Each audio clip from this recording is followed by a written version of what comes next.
Hello दोस्तों, स्वागत है आप सभी का हमारे YouTube channel paramedical learning point पे। मैं करा रहा हूँ AMCRE लैब टेक्नीशियन एग्जामिनेशन की तैयारी, जिसमें हमने अभी तक कवर किए हैं टॉपिक वाइज पूरे सिलेबस के MCQs। आज हम कवर करने वाले हैं जो हमारे एग्ज़ाम दृष्टि से जो महत्वपूर्ण क्वेश्चन रहने वाले हैं उनको आज से हम कवर करेंगे। ठीक है, इसमें कुछ PYQ भी रहेंगे और कुछ ऐसे क्वेश्चन हैं जो इस बार एग्ज़ाम में आ सकते हैं। अगर आप इस MCQs की PDF को डाउनलोड करना चाहते हैं तो हमारे टेलीग्राम चैनल को ज्वाइन करें, जिसका लिंक मैंने वीडियो की डिस्क्रिप्शन में दिया हुआ है। अगर आप हमारे चैनल पर पहली बार आए हैं तो हमारे चैनल को लाइक करें, शेयर करें, सब्सक्राइब करें, ताकि आने वाले न्यू वीडियोज़ का नोटिफिकेशन आपको जल्दी मिल सके। आज के क्वेश्चन की ओर बढ़ेंगे। आज का पहला क्वेश्चन जो रहेगा हमारा, normal haemoglobin level in adult mail is. Normal haemoglobin level क्या रहता है अडल्ट मेल में? ऑप्शन है हमारे पास 10 से 12 ग्राम पर DL, 12 से 14 ग्राम पर DL, 13 से 17 ग्राम पर DL, 18 से 20 ग्राम पर DL। तो इसका जो राइट आंसर होगा आपका वो होगा ऑप्शन सी, 13 से 17 ग्राम पर DL। ठीक है, अगले क्वेश्चन की ओर बढ़ेंगे। Which anticoagulant is use for CBC? कौन सा एंटीकोगुलेंट CBC के लिए यूज़ किया जाता है?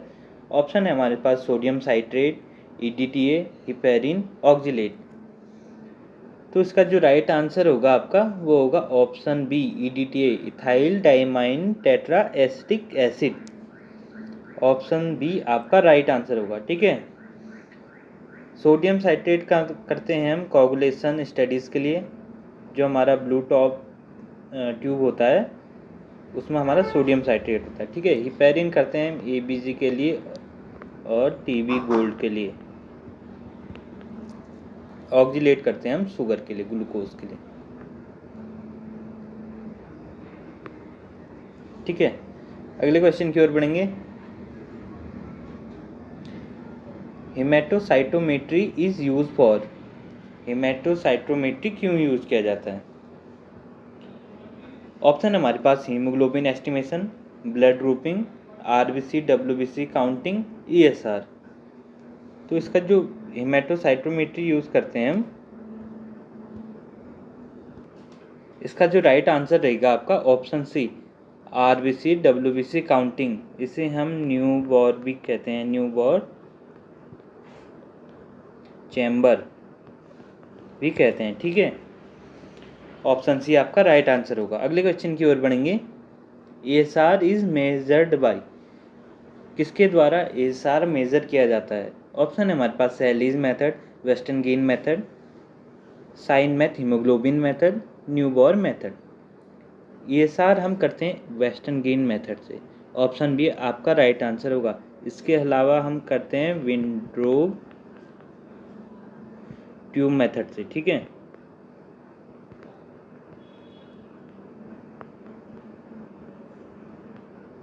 ठीक है, दूसरा ऑप्शन ये रहेगा आपका। ऑप्शन ये आपका राइट आंसर होगा। अगले क्वेश्चन की ओर बढ़ेंगे। Clotting factor 8 is also called. Clotting factor जो 8 है उसे क्या कहते हैं? ऑप्शन है हमारे पास Stuart factor, anti haemophilic factor, Christmas factor, Hageman factor. तो इसका जो राइट आंसर होगा आपका वो होगा एंटी हीमोफिलिक फैक्टर। ठीक है, ऑप्शन बी आपका राइट आंसर होगा। अगले क्वेश्चन की ओर बढ़ेंगे। Normal urine pH is. Urine का नॉर्मल pH कितना होता है? ऑप्शन है हमारे पास 3 से 4, 4.6 से 8.8, 8 से 10 और मोर देन 10। जो हमारा यूरिन का नॉर्मल pH होता है वो होता है हमारे 4.6 to 8.0। ऑप्शन बी आपका राइट आंसर होगा। ये होता है एसिडिक, स्लाइटली एल्कलाइन होता है। ठीक है, मोस्टली एसिडिक होता है। अगले क्वेश्चन की ओर बढ़ेंगे। Proteinuria can be detect by. Proteinuria किसके द्वारा डिटेक्ट करते हैं? ऑप्शन है हमारे पास Benedict test, heat and acetic acid test, Rothera's test, Fouchet test. जो हमारा प्रोटीनूरिया डिटेक्ट करते हैं हम, वो करते हैं heat and acetic acid test से, ठीक है। हीट कोगुलेशन टेस्ट भी कह सकते हैं हम इसे। ऑप्शन बी आपका राइट आंसर होगा। अगले क्वेश्चन की ओर बढ़ेंगे। Rothera's test is use for, Rothera's test किसके लिए किया जाता है? ऑप्शन है हमारे पास sugar, bile pigments, ketone bodies, protein. तो जो रोथराज टेस्ट करते हैं हम, वो करते हैं कीटोन बॉडीज को डिटेक्ट करने के लिए। ऑप्शन सी आपका राइट आंसर होगा, ठीक है। अगले क्वेश्चन की ओर बढ़ेंगे। Gram staining was developed by, Gram staining किसके द्वारा डेवलप किया गया? ऑप्शन है हमारे पास Louis Pasteur, Robert Koch, Christian Gram, Leeuwenhoek. जो आपका ग्राम स्टेनिंग डेवलप किया था वो कहते हैं क्रिश्चियन ग्राम ने। ऑप्शन सी आपका राइट आंसर होगा। अगले क्वेश्चन की ओर बढ़ेंगे। Ziehl Neelsen stain is use for, Ziehl Neelsen stain किस लिए किया जाता है? ऑप्शन है हमारे पास Gram positive bacteria, acid fast bacilli, fungi, virus. जो जेन नेल्सन स्टेन हम यूज़ करते हैं वो करते हैं हम एसिड फास्ट बैसिलाई के लिए। ऑप्शन बी आपका राइट आंसर होगा। अगले क्वेश्चन की ओर बढ़ेंगे।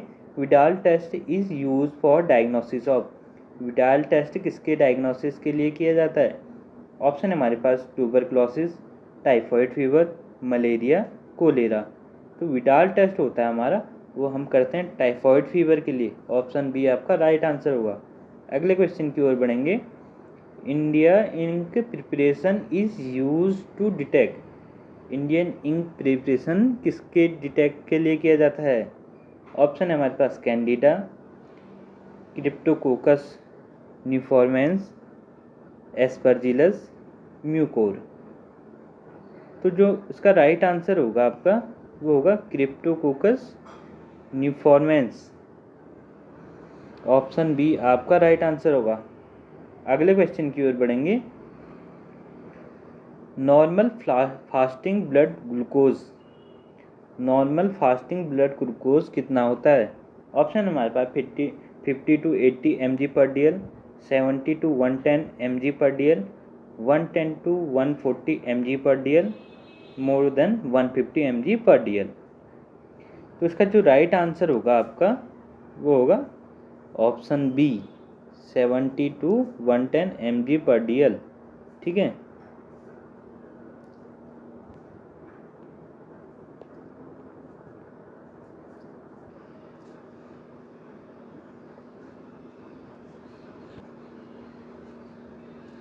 ऑप्शन बी इसका राइट आंसर है। अगले क्वेश्चन की ओर बढ़ेंगे।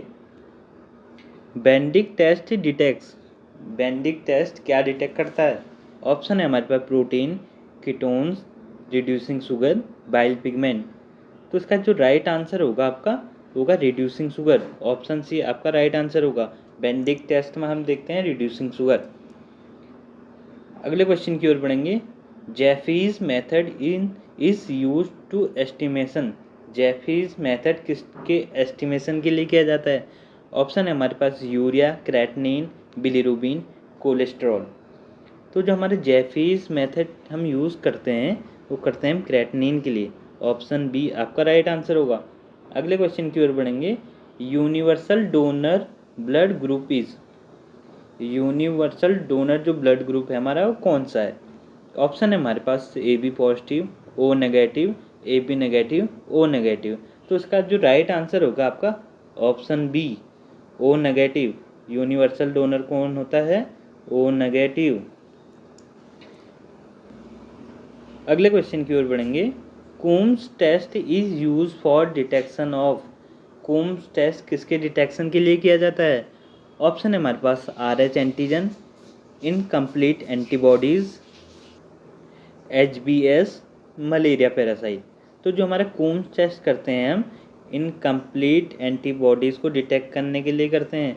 ऑप्शन बी आपका राइट आंसर होगा, ठीक है। अगले क्वेश्चन की ओर बढ़ेंगे।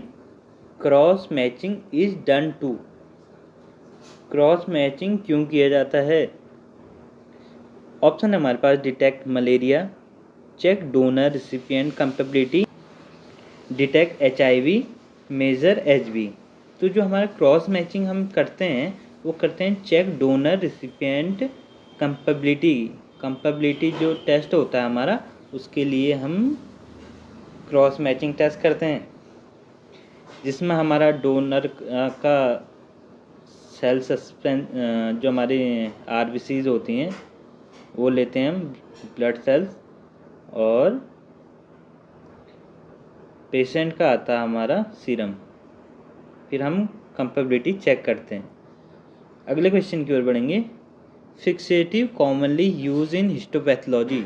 हिस्टोपैथोलॉजी में कौन सा फिक्सेटिव कॉमनली यूज़ किया जाता है? ऑप्शन है हमारे पास methanol, formalin, acetone, osmium tetroxide.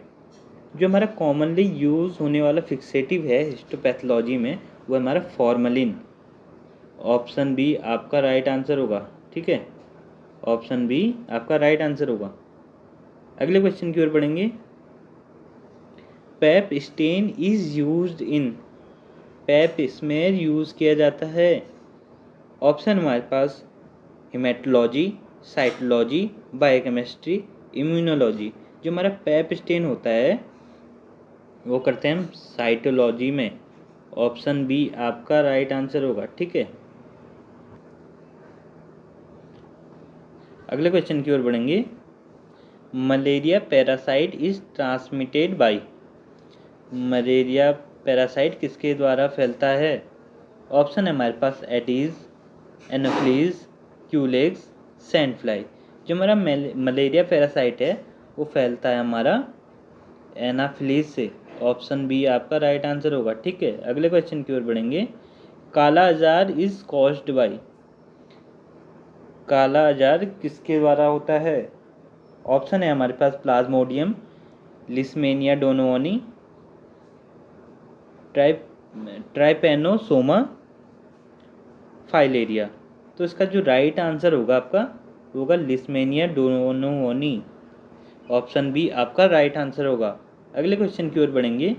ELISA is based on principle of. ELISA कौन से प्रिंसिपल पे बेस्ड है? ऑप्शन है हमारे पास agglutination, enzyme link immunosorbent acid, precipitation, immunofluorescence. जो हमारा एलाइजा होता है वो होता है enzyme link sorbent assay base, ठीक है। ऑप्शन बी आपका राइट आंसर होगा। अगले क्वेश्चन की ओर बढ़ेंगे। Autoclaving is done at. Autoclaving कितने टेम्परेचर पे टाइम पे किया जाता है? ऑप्शन है हमारे पास 100 degree Celsius for 15 minute, 121 degree Celsius 15 IBS for 15 minute, 140 degree Celsius dry heat, 37 degree Celsius overnight. तो इसका जो राइट आंसर होगा वो आपका होगा 121 degree Celsius at 15 IBS for 15 minute. Option B आपका राइट आंसर होगा, ठीक है। अगले क्वेश्चन की ओर बढ़ेंगे। Colorimeter works on principle of. Colorimeter कौन से प्रिंसिपल पर वर्क करता है? ऑप्शन है हमारे पास centrifugation, Beer, Lambert law, osmosis, diffusion. तो इसका जो राइट आंसर होगा आपका वो होगा Beer and Lambert law. Option B आपका राइट आंसर होगा। जो कलरीमीटर होता है हमारा बीएड एंड लैम्बर्ट लॉ पर वर्क करता है, ठीक है। आज की क्लास हम यहीं पर समाप्त करेंगे। नेक्स्ट वीडियोज़ में हम आगे के MCQs कवर करेंगे, और ये MCQs ऐसे MCQs हैं जो आपके एग्ज़ाम में 80% आने की संभावना है। और आगे की वीडियो देखने के लिए हमारे चैनल को ज़रूर सब्सक्राइब करें ताकि आपको नोटिफिकेशन जल्दी से जल्दी मिल सके।